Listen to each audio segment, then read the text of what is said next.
Don't let your insecurity push your girl into another man's arms. That's the moral of the story we're about to be talking about today. Now, if you're young, you might not know exactly what I mean when I say don't let your insecurity push your woman into another man's arms, because you just haven't experienced that yet. But it's true. That sense of insecurity, jealousy of another man's appearance and his charisma and your girl's attraction for him, if you let that get to you, if you let that, become a focal point in your life, instead of you working on what you can do to improve your own situation, but you're focused over here on what this guy that your wife or your girlfriend is doing, all that's gonna do is push your girl away from you and towards that other guy. All right, so I'm gonna break down this story time for you guys real quick. I don't wanna make it too long, but just bear with me. So back when I was around 21, 22 years old, I was a waiter. So I worked at this restaurant, it's a chain, and there was this little 19-year-old that started working there. She was a waitress as well.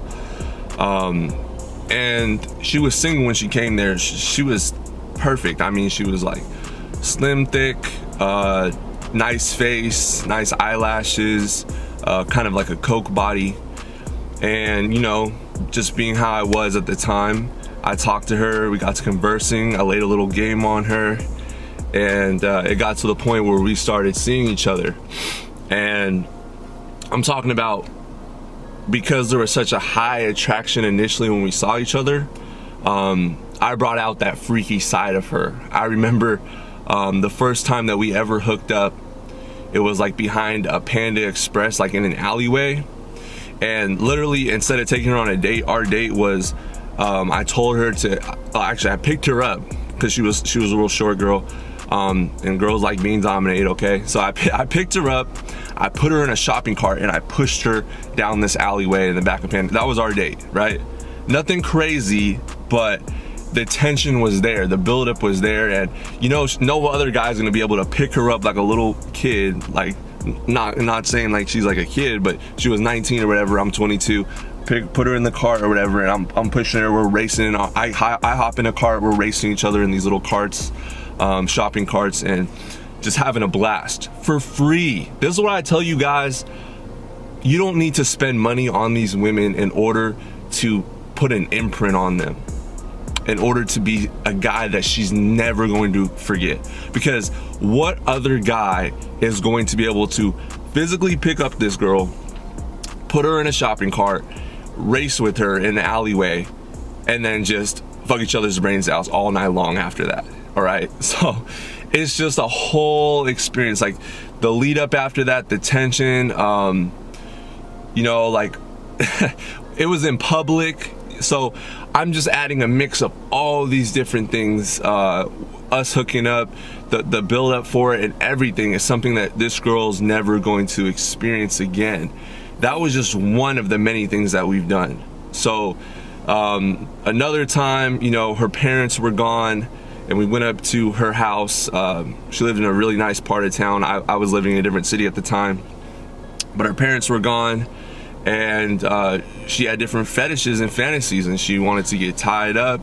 She wanted to experiment with candle wax, and she wanted to get picked up.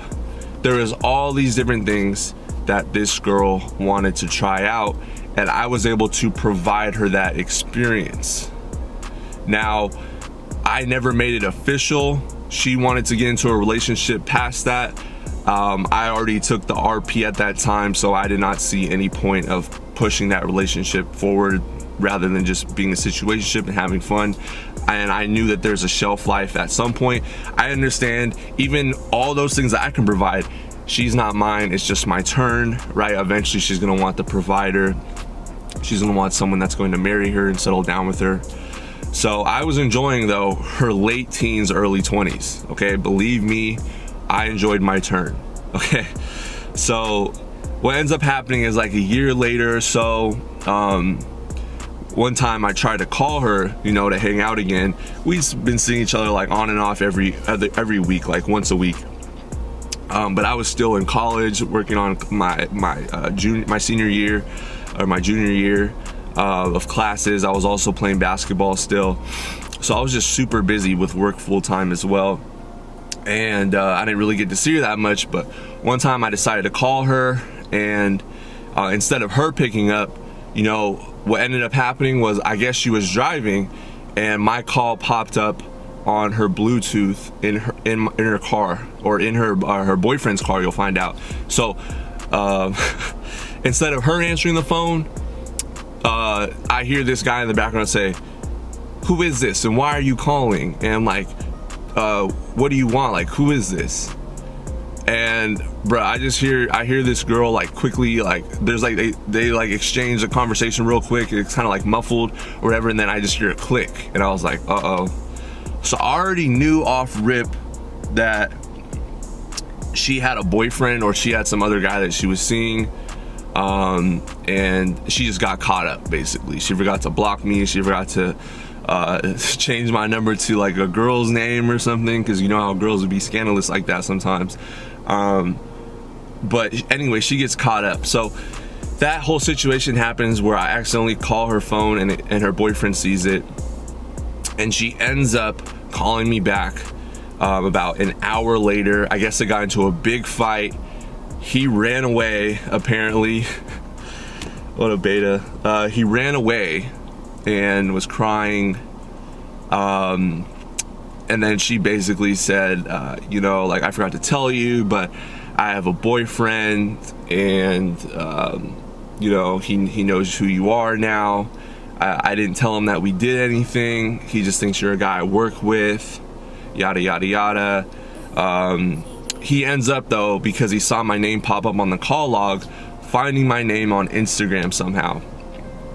So he ends up going on Instagram, commenting under all of my pictures, basically talking stuff, saying like, "Oh, you work at a restaurant, you're a waiter, like you're a low life, you're a loser in life, blah blah blah." Under his profile, he claimed to be an entrepreneur or whatever, but he was just a kid as well. He was like only 19 or 20, but that's besides the point. He basically started DMing me, just literally blowing my stuff up, right? Talking all this stuff. And I know for a fact that if he's blowing my phone up and my DMs up like this, my comment section, that he's definitely telling this girl that I was seeing at the time all these bad things about me as well. And all that's doing is pushing that girl further into my arms, because it shows that he's insecure. If he's a secure guy, first and foremost, he's not gonna care who I am, because he himself, just being who he is, if he's solid in who he is as a masculine man, is going to be like, no matter what happened in her past, I'm rewriting that imprint, because I'm the guy that I'm present with her right now, and who cares about what happened in the past with her, you know? If he's solid in who he is, but he's not. So he continues to just DM me, talk all this mad stuff. I'm assuming he forced her to block me or whatever, because she ended up blocking me. But it's funny because I forgot to say, after the end of our conversation where she said that he ran away from the house, I was basically like, I already kind of had a feeling you were talking to someone, because our communication started to kind of waver in the last few weeks. And you started like, you were only texting me at odd hours of the time. We weren't really, you know, we weren't really meeting like that. We weren't really talking on the phone. It was just like so sporadic. Like I could tell that some other guy was involved or whatever, because you would text me at weird hours, and it would seem like you were with someone all day, and then you could just sneak in a call or a text here or there. But I said, like, once you settle everything, like, just know, like, I already knew this was gonna happen, and you know, like, I understand, like, you're gonna want to settle down with someone. I couldn't provide that to you, but you know, I'm always here for a good time. We had really good experiences together. I never once showed that I was bitter or I was angry, I was hurt. even though, you know, I would like to keep that girl around. Like, she was cool. Like, I liked hanging out with her. We had a real good, deep connection in that way. But I understand, like, girls get to a point where they need security. They need to be in a relationship. Their mother, their aunties, the women in their family are pressuring them, like, hey, when are we gonna see a boyfriend? Like, it's another Thanksgiving, it's another Christmas without a boyfriend. You're getting older. So I understand women have to get that guy at some point. But I enjoyed my turn thoroughly, and I let her know, like, hey, if you're ever around again, like, let me know. Like, just hit me back up and we'll hang out again. So that's exactly what she did. That's exactly what she did, okay? So it was about 2 months later, right? I guess they got into another fight. This guy kept bringing that situation up. And yeah, basically she hit me up again, but I didn't hit her back up, to be honest. I thought it was funny that she hit me up. I think she was still in a relationship, so I don't mess with girls that have boyfriends or husbands or anything like that. But I just thought it was interesting that she was like, hey stranger, or hey, what's up, like, what are you doing? And then she called me twice through Instagram to see what I was doing. And at that point I was just like, all right, like, you gotta go. So the moral of the story is basically, number one, she's not yours, it's just your turn with her. So enjoy your turn with the woman, whoever it is, whoever you're with. Just enjoy that moment that you have together. Don't get too caught up on the highs and lows of it. Just make sure that you're getting what you can out of that situation. And the second point is, the more insecurity and jealousy you show towards another man, like what that guy did, like what her boyfriend did towards me, the more that actually pushed her back into my arms. And I know for a fact, because we did all these fun experiences together, he might have made more money or whatever, or like could provide the lifestyle because he came from a wealthier family and all that too. But I provided those free experiences, like just even pushing her in the alleyway, in the shopping carts, and like just so many different things, like doing things in public that's like sneaky, in the car wash, like all these different real little like experiences that she could never have another guy do. Me picking her up, me just dominating, basically. That's something that money can't buy. That's an imprint on a woman. We talk about a woman's sexual imprint. So I imprinted her in a way where, you know, that's what she's going to look for forever when it comes to her finding that sexual side of herself. Because like we talk about on the channel all the time, women look for two types of men: the provider, the beta male provider guy, and the alpha male dominant guy. So when it comes to sex and intimacy, she's always going to be looking for the alpha male dominant guy that can really just give her these crazy, mind-blowing experiences and just completely dominate her. Because I was able to, at an early age for her, I was young as well, provide those experiences that I knew no one else could and that she wanted to have done to her. So when you do that to a woman, you basically, you know, you have her in the bag essentially. You can just pull her out whenever you want, and you can, if you choose to do so. I choose not to, because she's in a relationship, have access to that woman again and again and again. Okay, so she's hooked on you. So that's the moral of the story. Yeah, I just want to share that with you guys.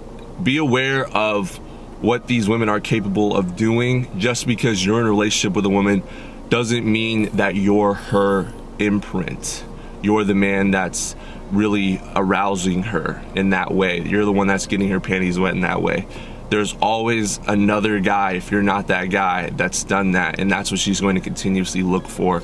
And if you're not giving her those mind-blowing fantasies, she's going to find that from someone else. Just gonna keep it a buck with you guys.